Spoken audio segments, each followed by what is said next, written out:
Shalom, salam sejahtera. Renungan malam seiman berjudul pasif namun bisa juga aktif. Dan apakah lagi yang harus aku sebut?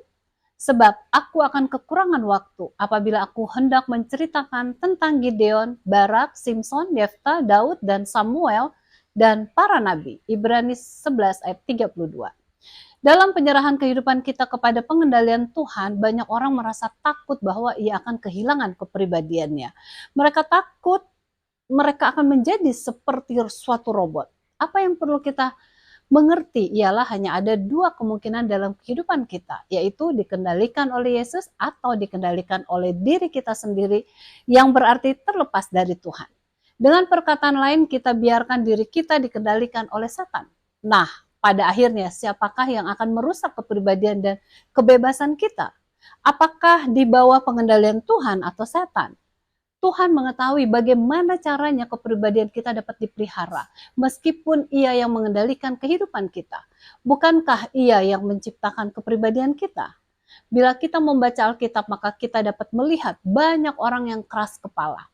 Salah satu di antaranya adalah Paulus. Sebelum ia bertemu dengan Yesus dalam perjalanan ke Damaskus, ia adalah orang yang paling keras kepala dan mempunyai pandangan yang tidak dapat diganggu gugat.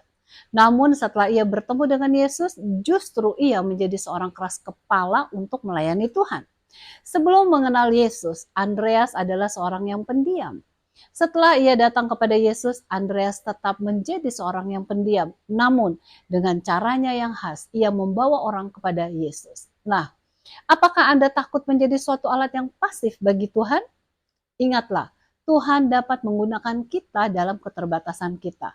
Kalau kita membaca Alkitab, kita dapatkan Yonatan yang pembawa senjatanya untuk naik gunung dan memusnahkan seluruh musuhnya karena ia dikendalikan Tuhan.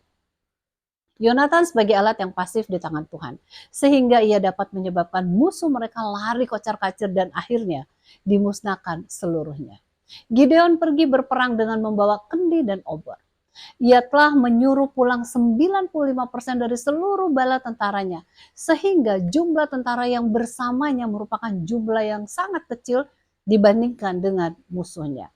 Mereka menyerang di bawah pengendalian Tuhan dan akibatnya musuh lari pontang-panting, sehingga Gideon mendapatkan kemenangan yang gilang gemilang.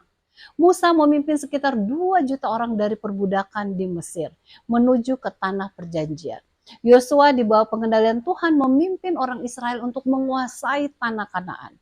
Paulus mengadakan perjalanan dari satu tempat ke tempat yang lain, memulaikan suatu kebangunan rohani atau keributan kemana saja ia pergi. Semuanya dilakukan dengan pengendalian roh Tuhan. Jadi bila seseorang menyerahkan dirinya sebagai alat yang pasif di tangan Tuhan, maka pengendaliannya akan menjadikan seorang itu menjadi sangat aktif.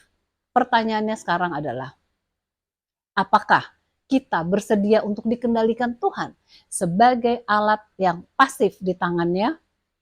Kiranya Tuhan memberkati.